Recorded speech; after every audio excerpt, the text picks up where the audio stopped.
Next question है, in which of the following situation does the list of numbers involved make an arithmetic progression and Y.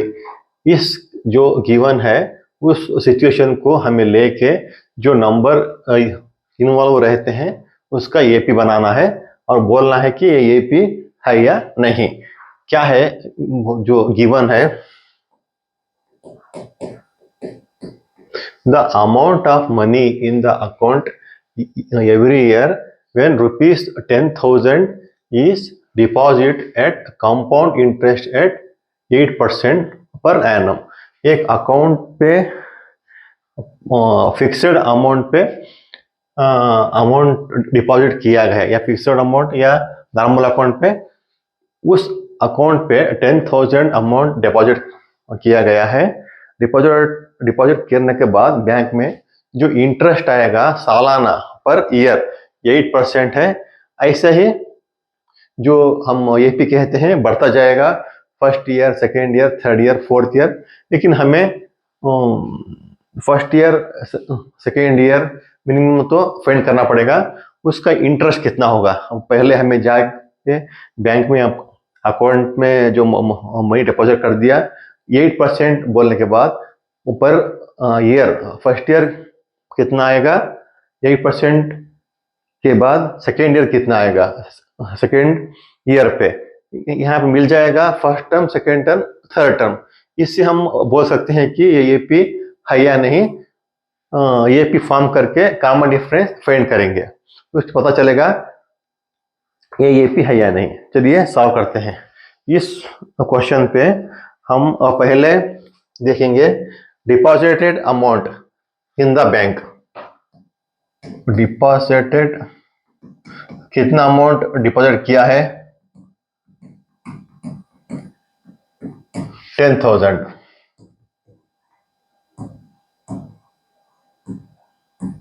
10,000 amount bank में deposit किया है। हमें क्या चाहिए, interest after 1 year.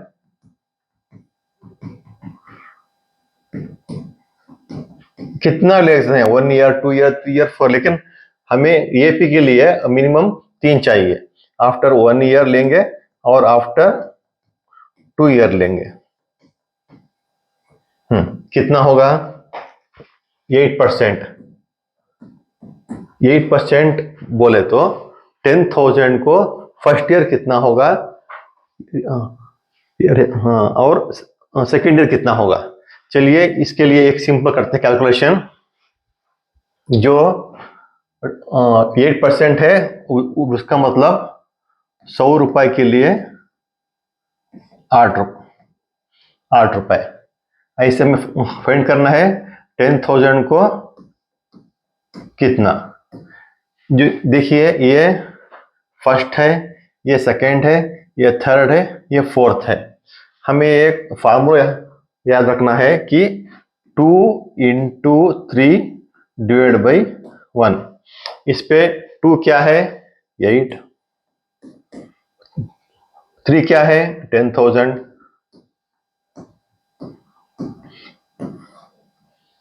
1 क्या है 100।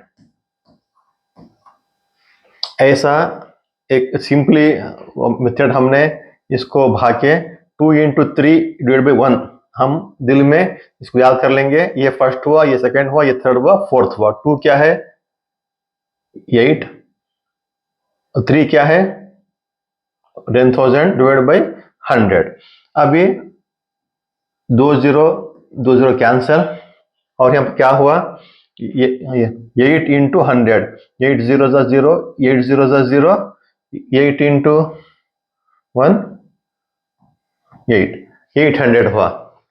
इसे हम क्या कर सकते हैं, फर्स्ट ईयर 10,000 प्लस 800, क्योंकि प्लस करना है, इंटरेस्ट है ना।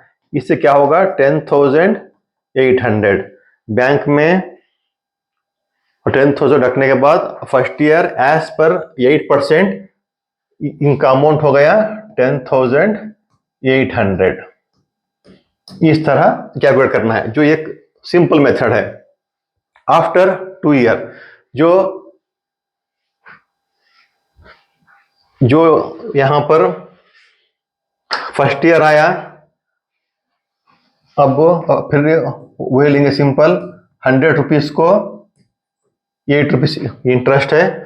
सेकेंड ईयर कितना आया, 10,000, 10,800 को कितना, यहाँ पे ये करेंगे 2 इंटू 3 डिवाइड बाई 1।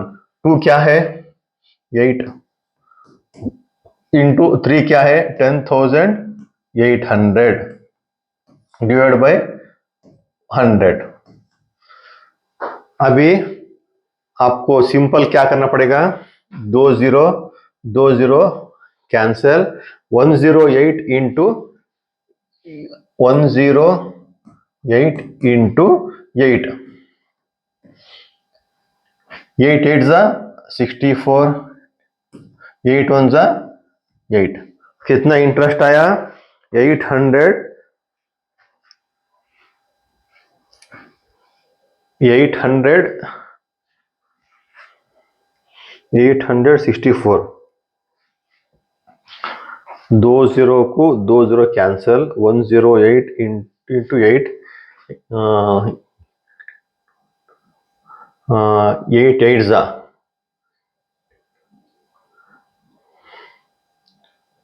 8,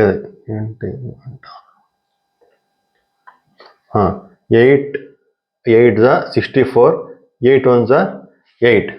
अभी क्या होगा 10,800 को 10,800 को जो फर्स्ट ईयर का इंटरेस्ट है उसको 864 याद करेंगे, 864, 4 को 4, 6 को 6, 8 8 8 प्लस 8 16, 8 8 81 664।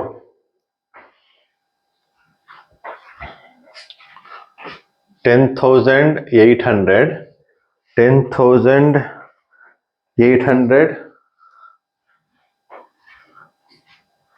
10,800 इसको यहां पर, हाँ 4 को 4, 6 को 6, 8 प्लस 8 16, 1 कैरी 11, कितना हुआ 11,664, 11,664। ये देखिए ये है आंसर। डिपॉजिट अमाउंट 10,000 था, फर्स्ट ईयर 10,800 आया, सेकेंड ईयर 11,664। यहां पर हमें 3 टर्म मिल गए। ये पी का क्या है जो हमें टर्म मिले 10,000 कामा 10,800 कामा 11,664। ये पी है या नहीं हमें चेक करने के लिए हम कॉमन डिफरेंस लेंगे। कॉमन डिफरेंस में ये 2 माइनस ये 1 करेंगे, ये 3 माइनस ये 2 करेंगे। कॉमन डिफरेंस सेम आना चाहिए। सेम आया तो हम कह सकते हैं कि ये पी है, नहीं तो ये पी नहीं है।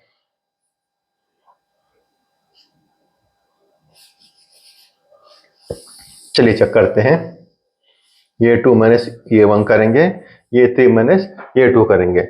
यहाँ पर कॉमन डिफरेंस के लिए ये 2 माइनस ये 1 और एक है कॉमन डिफरेंस के लिए ये 3 माइनस ये 2। अभी क्या है ये 2 माइनस ये 1, 10,800 माइनस 10,000 कितना आया 800। कॉमन डिफरेंस आया 800 और एक लेंगे ये 3, 11,664 माइनस 10,800। 4 पे 0 गया तो 4, 6 पे 0 गया तो 6, 6 है, 8 नहीं जाएगा, ये कैरी लेंगे 16, 16 में 8 गया तो 8, यहाँ पर 0 बचा, 0 में 0 गया तो 0, यहाँ पे 0 आएगा, लेकिन कॉमन डिफरेंस 800 और एक आ रहा है 864, कॉमन डिफरेंस सेम नहीं है या कांस्टेंट नहीं है, इसके लिए हम कह सकते हैं it is not an AP, it is not an AP, ये एपी नहीं है। हम फाइनली फाइंड आउट किए कि ये एपी नहीं है। अगला एक्सरसाइज सीखेंगे नेक्स्ट वीडियो पे।